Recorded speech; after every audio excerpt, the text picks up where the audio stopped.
Hey, what's going on, folks? Welcome to another Duel online ranked episode of Yugioh Legacy of the Duelist. Today I am playing against the Silicon 007. I think the Cillian, my bad, sorry, not the Silicon, I said that wrong. I've never played against this guy before, at least I don't think so, and so I have no idea what he's running, but I am running my token control deck again for the second video now, and this has been one of my favourite decks I've made in a long time.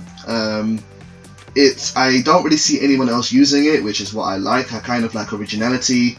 I don't really like copying other people's decks or following the meta, as some people would say. And I've had a whole load of fun of just playing this deck. People just don't know what to expect when they see tokens. And what also I love about this deck is that there's so many different ways to run it. Using tokens in the deck is really easy to do. I don't have to run a deck which is surrounding about the tokens. I could run them in a toon deck and tribute the tokens, or not Hyper Carnival, but scapegoat tokens for special summoning toon monsters. You could use it as a more of a control deck with, say, creature swap. Someone had an idea of using it with relinquished, so they use the tokens, the ritual summons relinquished, and then you take other people's monsters doing so. And we're stalling again with Swords of Revealing Light. I really hate Swords of Revealing Light. It's such a I don't know. I hate complaining about Swords of Revealing Light because it's obviously working against me. If it wasn't working against me, then I wouldn't be complaining about it. But it's a -1. It's a card which a lot of people go to use, and it just kind of stalls. And yes, it gives you time to build up your resources more, but it also gives your opponent time to build up their resources more. And I was talking so much I forgot to use Scapegoat. Whatever. So, yeah, I'm going to wait one turn. I'm going to put down Silver Recalcos. I'm going to put down Pot of Duality. But, yeah, I feel like this is the most original deck which I have, and which is kind of why I love using this deck so much. But today I want to talk about negativity. And this comes from using my token deck against someone once, and it ended up being a very long duel. I think I was playing against, what was it? Oh yeah. I think I know what the guy was running. He was running a good deck. I'm not gonna say what it was, but and he sent me this long message, and I didn't get the message at first because first I could use Hyper Carnival now. Actually, now that I have that, yeah, I'm gonna do that. Oh crap! I swear I can't special summon this turn. Pot of Duality, that's why. Okay, fine, I'm gonna wait. Yeah, so I remember playing him. I sent him a message saying good game, and then I went offline, and I came back later on, and he had sent me this long message saying how trashy my deck is, and how I wasted his time and my time, and I was like, what, dude? But normally that's kind of normal. I'm kind of used to that from playing on Yu-Gi-Oh! Virtual Desktop, playing on Dueling Network. I'm used to people talking shit about your decks and whatnot. It's kind of normal. But it got me wondering about whether anyone else who started on Legacy of the Duelist has been getting that kind of negative response from people. And lo and behold, from talking with one of my friends on PSN, yeah, it happens. Happens quite a bit. He said that he gets messages all the time about people complaining, and that's kind of why he likes to play with me, because I don't do that. And yeah, it kind of sucks because you get a lot of new people playing the game, and they just want to have fun, they want to learn the game, they want to experiment, but they feel like they're kind of in the deep end because this game's so old and there's so much to contend with. Time to use Scapegoat. And I just want to say that for anyone that's receiving negative feedback like that, just try to persevere. If it's completely negative feedback and it's just talking shit about you, then just try to ignore it, try to move on, and don't let it deter you from playing this game. Don't let it just put you off from learning and trying to improve, because you can get there.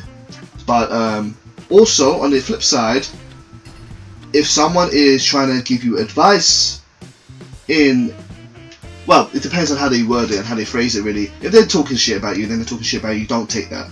But if they are giving you advice, also try to listen to anyone's advice and take that on board, because it can be quite useful. I can't special summon, can I? So yeah, I just kind of wanted to say that about that. It's a normal thing. People get upset sometimes. A lot of people like to play for their own reasons and kind of forget that they're playing against another real person, and yeah, that's just kind of normal, I guess. So anyway, back to the Duel and the token net. We're still at 8,000 life points, 7 turns in, and now I'm ready to start going on the offense. I'm going to summon Mecha Phantom Beast, which will also let me summon a token. No, I don't need Hippo Carnival just yet.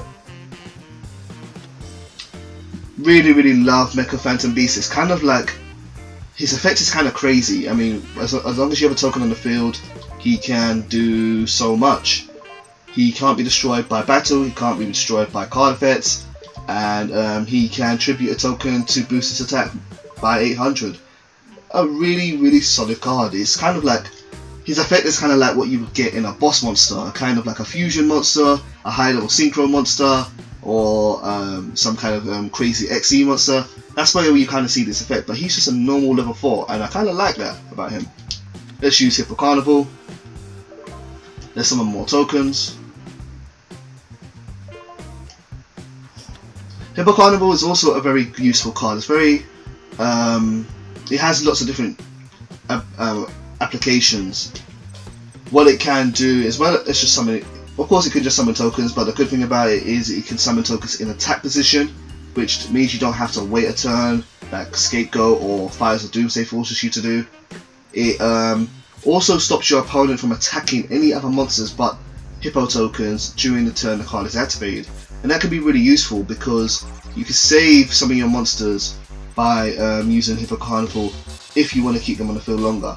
I don't really use that too much, but it has saved me from losing a duel once or twice already. So I've got my field completely filled with tokens now, little weenie monsters, and also got my Mecha Phantom Beast. Mecha Phantom Beast is safe, but they could be destroyed any second now if he decides to play Raikiki, and he's going to play Maiden with the Eyes of Blue. Again, this is another card which, in the last episode I was talking about how I am working towards building a Blue Eyes White Dragon deck, and I might, I'm having a little bit of a trouble with trying to find ways to make it really effective, and Maiden with Eyes of Blue is one card which I see a lot of people running in a Blue Eyes deck, but I just don't like it. It's an obvious effect. When you see that card, in case anyone doesn't know, I'll read it out. When this card is targeted for an attack, you can negate the attack, and if you do, change the battle position of this card, then you can special summon one Blue Eyes White Dragon from your hand, deck, or graveyard. This is a really good card, and really great effect, but if you know that by attacking this card you're going to get negated and your opponent's going to be able to summon a Blue Eyes, why would you attack it? It's, in the end, it just kind of stalls. It kind of, sorry, I'm not speaking very clearly here. Excuse me. Once you know the what the effect is, you're not going to attack it. It's kind of obvious. You're just going to let it stall you out, really, and find another way to destroy it. So I'm not a big fan of that card. But hey, there goes another duel, and the tokens win again. So guys, thank you for watching this episode. I'm going to keep on recording today. I'm going to do tons of videos so I can put out tons of content for you guys, and the next episode I'm going to try and show off a brand new deck. So thank you for watching as always. Much love, take care, and goodbye.